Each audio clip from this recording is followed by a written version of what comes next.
everybody and welcome to my channel. Today we'll see 3 different ways of how to do a slip knot. It's up on you to choose which one fits better for you. Let's start!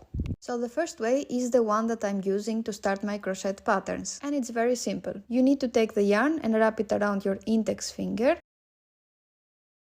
In that way it forms a circle, and then you secure the circle with your thumb and pull it out of your index finger. Take the long side of the yarn and pass it through the circle and then pull through.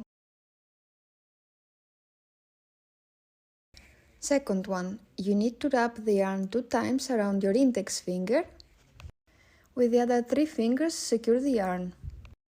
Pull the yarn that's on the back in front of the first one, then take the second yarn in the front and pull it out of your index finger. Last step, remove the yarn completely from your finger, and that's it. That's another way of how to do a slip knot. And now for the last one, keep the yarn with both hands and form a circle like this. Then take the long yarn and pass it through the circle that you formed and then pull through. If you found this video helpful, let me know in the comments below, give it a thumbs up, subscribe to my channel, and I will see you to my next video. Bye bye!